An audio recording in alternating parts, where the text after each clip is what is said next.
Alors, tout d'abord damay féliciter le parti PASTEF ak le président Ousmane Sonko ci nit ñi mu réussir a mobiliser ñu nit ñi jóge fu nekk ci Sénégal ñëw wuy si ko à l'espace de même pas 15 jours day wone que ni xëy na moom objectif bu mu bëggoon atteindre na ko mooy wone que ni li opposition soi-disant bi toog di ko wax que ni nit ñi gëmatuñu ko. Je pense que loolu tey am na firnde ni amul et je pense que moom c'est un très grand politicien parce que quand les gens ils parlent moom lenn rek la am pour def mooy prouver leen. Et moi j'ai l'impression que le président Ousmane Sonko il a tué l'opposition de toutes les façons qui existent. déglu leen bu baax lu ma nekk di wax xaw ma ndax seetlu ngeen benn affaire opposition bi amuñu benn argument boo xam ne nii dañ koy teg sur la table ne serait-ce que pour convaincre les gens d'être avec eux. seetlu leen bu baax depuis que opposition bi nekk fi soi-disant opposition soi-disant à chaque fois soo leen gisee ñu génn rek lenn moo leen di génne mooy la plupart du temps Ousmane Sonko génn na wax ñu surfer ci waxu Ousmane Sonko pour exister. Et moi c'est désolant parce que des gens yi nga xam ne nii par exemple bokkuñu Pastef ils ont envie de voir des gens qui sont capables de les convaincre. Ils ont envie de voir des gens yoo xam ne mat nañu lu ñu doon. Mais j'ai l'impression que Pastef et loolu depuis longtemps là je pense que depuis élection yi on s'est rendu compte que opposition amatul bizarrement. bu dee yéen xam ngeen opposition ñoo xam ne nii ils sont crédibles wax leen ko ci commentaire yi parce que pour man bu njëkk ñun buñ daan dégg opposant dañ daan mel ne Ablaye Wade temps bi fi Abdou Diouf nekkee wala mu nekkoon par exemple yeneen parti yi nga xam ne ils étaient assez solides par exemple PS dañoo amoon solidité boo xam ne mais waa ji fi jóge moo leen yàq ñoom ñëpp c'est-à-dire waa ji fi jóge dafa je sais pas xaw ma ndax vous vous rendez compte mais ki fi jóge dafa jël opposition bi yëpp réduire leen à leur simple expression li mu doon menacer nit ñi. Je veux dire opposition amul Sénégal actuellement parce que quand je vois ces guignols là yi nga xam ne nii par exemple xamuñu lan mooy politique seen jàng sorewul amuñu xam-xam parce que jàng ak am xam-xam du benn nit mën na bañ a jàng te am xam-xam mais ñi ma gis nii ñu nekk ci télé bi di ñu bëgg rey saaga lañ fi nekkee ak surfer ci bësu jàmbur. Mais Ousmane Sonko wan na leen que ni du seen morom ci benn boor fu ngeen ko woo ci débat da leen di duma ba ngeen bëgg a dee loolu mooy la triste réalité. man je peux comprendre que nit mën nga bañ a am base politique parce que Ousmane Sonko bi muy commencé politique amul benn base politique. Je vous rappelle que c'est un administrateur qui n'a jamais fait de la politique avant 2016 te li tax mu dugg ci politique dañ kaa xoqatal à travers dénonciation yu mu doon def. mu génn ñu raje ko waa Pastef jël ko teg ko à la tête de leur parti. Pour beaucoup de personnes d'ailleurs xamuñu ko Ousmane Sonko créé wul Pastef. Pastef moo jiitu Ousmane Sonko. Pastef existe depuis 2014 su ma juumul Ousmane Sonko bi mu génnee ñu raje ko en 2016 la ñu ne kii nii kat valeur yi mu am en tant que politique ñun doy nañu nañ ko jël teg ko ci kanamu parti bii nga xam ne li ko tax a jóg mooy xeex injustice. xeex aussi la corruption loolu moo tax Ousmane Sonko nekk Pastef Ousmane Sonko créé wul Pastef pour ñi nga xam ne nii xamuñu loolu kooku amul woon benn base politique amu ko il s'est construit et je pense que l'autre là moom moo ko sax may doole parce que ñoom ñoo construire Ousmane Sonko le gars a appris à faire de la politique et tey malheureusement politicienne bi fi amoon et heureusement pour nous d'ailleurs amatul. Parce que tey ku war a opposé wu tey sénégalais yeewu nañ yeewu boo xam ne boo naree nekk opposition soo indiwul argument yu clair et net kenn du la dégg parce que jot bi la ñu amatul.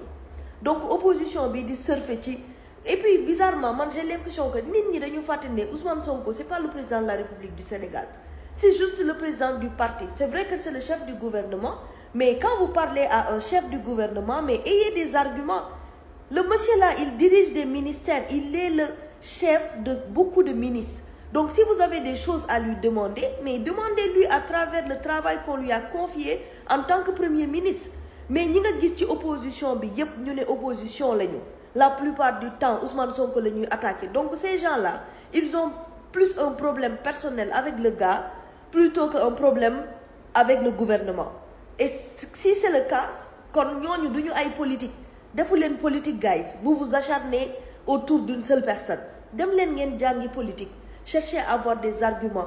Gis nga opposant dafay am xam-xam, day am niveau, dafay def ay recherche, day mën a dem joxe ay arguments. Opposition bi depuis ñi nekk au pouvoir bu ñu toogee ci télé bi si Ousmane Sonko la ñuy wax moom nag chaque jour mu won leen que du seen morom du seen mappandoo. Malheureusement pour vous, il vous le montre tous les jours, il vous répond même pas. Quand il a besoin de vous répondre yéen ñëpp lay dajale dóor leen ba ngeen bëgg a dee comme tey li mu def. Parce que li mu def tey c'est une leçon politique qu'il vient de donner pour dire que bu ngeen bëggee def li ma def da ngeen di jaar fu ma jaar jaaragu leen nag fi mu jaar jaaragu leen fi mu jaar de parce que kii quoi qu'on dise nañ waxante dëgg te yàlla tax il s'est sacrifié de toute sa vie pour être là où il en est. Je parle même pas de servir le Sénégal. Dundam la ñu hypothéqué pendant des années pour mu nekk moom niveau bi mu nekk nii te li tax jeunes yi topp ko du ay caaxaan te loolu bu dee ni yéen doyu leen ba tey dara du leen doy. Donc opposition bi on a besoin d'avoir une opposition, on en a besoin. Un pays démocratique a besoin d'avoir des opposants. Mais de grâce allez quand même allez vous mettre à niveau quoi. Dem leen wuti ay argument te ngeen bañ a sonal nit ñi ci télé yi quand même ah ay nit ñu tekkiwul dara ngay gis ñu ne dañuy jiite opposition ñi am tuuti xam-xam sax dëgg lu ñu seen bopp tellement mooy loolu. Donc du ngeen may nit ñi jàmm ngir yàlla ñu focus ci liggéey bi nga xam ne commencé nañ ko pour le Sénégal. De toute façon d'ici 3 ans yii di ñëw ñii fi nekk mënuñ leen fi jëlee waa léegi du ñu contribuer ci ñoom li ñuy def ba fu mu yem bu dee contribuer wuñ ci am nañ ci droit nañu tëj suñu gémmiñ ñi ñu bàyyi leen bu ñu demee ba 2029 ku nekk am nga le droit dem jëlaat sa carte voter ku la neex mais d'ici là ngir yàlla may leen ñu jàmm parce que vous n'avez pas le niveau. Vous n'avez pas le niveau. C'est triste quand même. C'est triste. Dans tous les pays qui se respectent, muy France ak muy au niveau des autres pays, ak fu mu mënti nekk, l'opposition a le niveau, a les arguments pour se défendre devant l'État. Si vous en avez pas, de grâce, taisez-vous. C'est aussi simple que ça. Encore une fois, félicitations. Vraiment, vraiment, man, je suis... voilà, nekkuma Sénégal, mais je suis de loin ce qui se passe. Mais machallah, on voit que vraiment nit ñi confiance bi ñu amoon ci Bassirou Diomaye Diakhar Faye notre son excellence ak le président Ousmane Sonko premier ministre bougewul 2 iota. Donc opposition bi bu ngeen bëggee jàmmaarloog ñii nii foog ngeen dem defaru juwaat te bàyyi deru jàmbur bi ngeen téye moom Ousmane Sonko rek ngeen di politiquer. Et Ousmane Sonko n'est pas l'État du Sénégal, il est une partie de l'État du Sénégal. Bu ngeen ko bëggee attaquer encore une fois dem leen wuti ay argument ngeen attaquer ko en tant que institution mais ay argument yu leer demandez-lui des comptes en tant que premier ministre il vous le donnera mais laissez-le en paix parce que du seen morom nag bu ngeen ko tooñee dañ leen di dajale ba ngeen bëri mu duma leen ba ngeen bëgg a dee loolu la def tey nekk leen ci jàmm. I go to my home. Je rentre chez moi. Je rentre chez moi. I go to my home. J'ai dit, je vais chez moi. Je rentre chez moi. Damay ñibbi sama kër. Sama kër gi nii, je rentre chez moi. Kuy dund mayu mama dum damay ñibbi.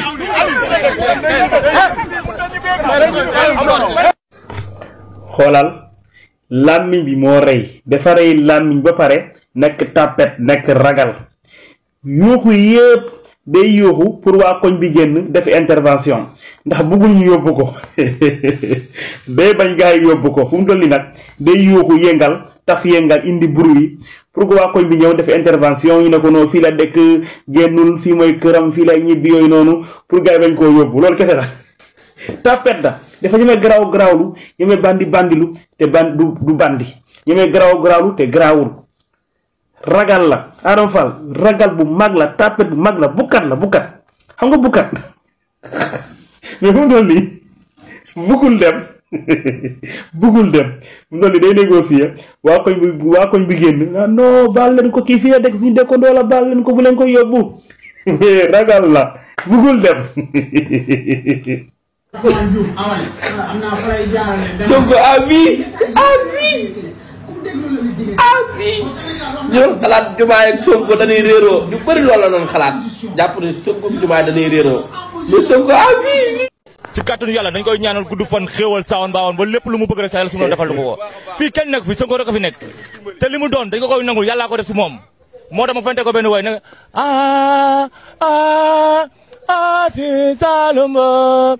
Ousmane Sonko ku ko bañ lum koy wàññi ne xaw ma ko yàlla li muy def na ko ba pare Ousmane Sonko nge Ousmane Sonko ku la bañ lum lay wàññi ne xaw ma ko gaay musuma leen ñaan ay kër duma ko def waaye bii yoon man maa jël sama responsabilité ñaan leen ngeen mayal ma sama grand bi ay kër sama best grand la grand bu cool la ku bëgg Sonko la ku am pas-pas la patriote la jàmbaar la guerrier la donc mayal leen ma sama grand bi ay kër pour ma kontaan ndax sama grand bi dafa am ay kër yu bëree bëri képp koo xam ne dangaa bëgg Ousmane Sonko boo gisee vidéo bi may ma ay kër pour que sama grand bi kontaan dama kontaan si moom dafa nekk patriote bëgg Sonko am jom am dignité am ngor am lu muy bañ nekk guerrier nekk bañkat gom boppam gom projet bi te gom yàlla nekk ku baax vraiment nekk vraiment grand bu baax grand bu cool te dama kontaan si moom sama best grand la billahi lii moom maa leen ko ñaan si barki Seydina Mohamed si barki Seydina Ousmane Sonko mu sell mi suñu kili tey laa doo ko comprendre ne opposition amu fi parce que xamul tax ba ma déggee tey ma gis benn xale bu jigéen ndeysaan encore gis naa Khaliza li mu bindoon mais man maa tontuwul quoi man maa la tontuwul man parce que man bu may wax am défaillant yoo xam ne ñi koy def tax may wax man may doomu Haalpulaar namp ci Haalpulaar ñu nampatal ma ci def ma ci lu ne ma am ko ci ndey ci baay ci lépp nga may laaj naa man nag c'est pas tous les Haalpulaar ndax man damay def loolu man ndax yow est-ce que da nga koy def ndax dugg demee da koy def wala tax ay ñoom aji baabel lañ koy def duñ ko def parce que ay digne fils de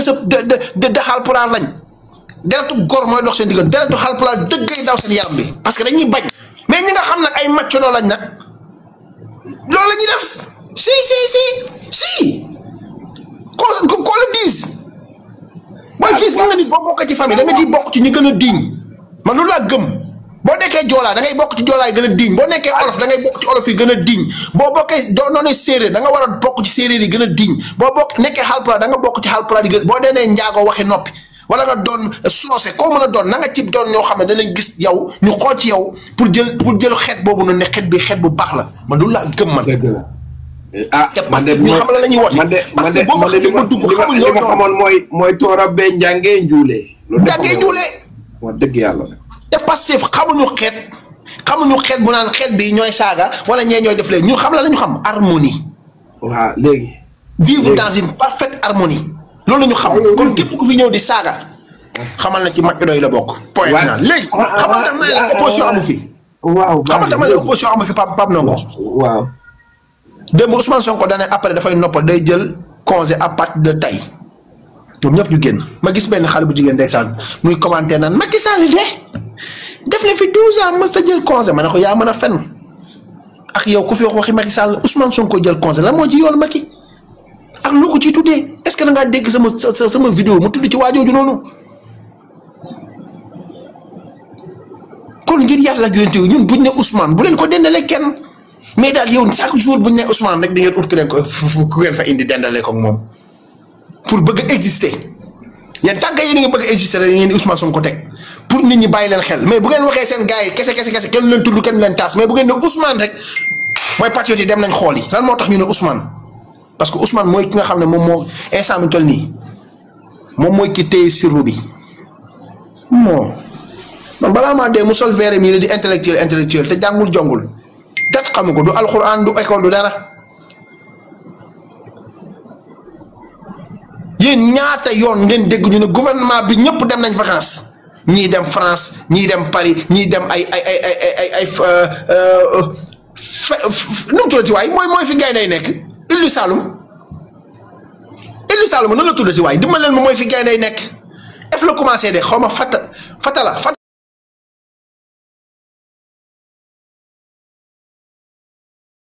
di kii gaynde yi fatala la te mu nekk Île du Saloum yow fi ma xamoo ko fan nga fatala te gaynde yi fi ñu nekk quoi gars yi di leen tàggatee ak bant nii te ñu nekk Île du Saloum ñaata ministre ngeen fa gis ñu ànd ak seen i soxna ñii ànd ak seen i coro làq leen fële dem foofu noonu dem vacances yi da ngay déggul Ousmane Sonko wax ko ba tey xool leen respecté leen doomu aadama yi ñii dem Europe nekk fa dekk ci lu leen neex di përie ci nees beeg lu ne ngeen dugg ci nekk leen ay nit te ngeen xam ne Ousmane nit la Ousmane daa war a noppalu te ñun sax ñoo bëggul mu tàgguñu Ousmane bu ñu tàggu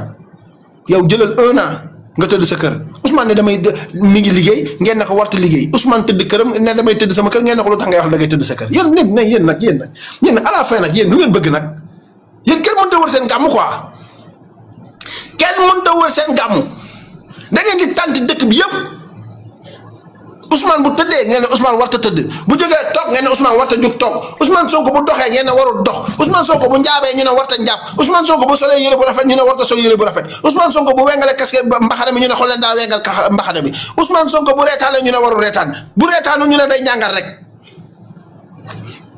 ak yow moomu paa boobu noonu toogoon ak yaay Fatima ci télé ba yow moom da ngaa ñàkk sax gis naa ko ci Imam Kanté la Imam Kanté gis naa ko ci page Pape Ndongo yow paa yow xaw ma imam nga xaw ma loo doon waaye yow war ngaa seetaat sa bopp quoi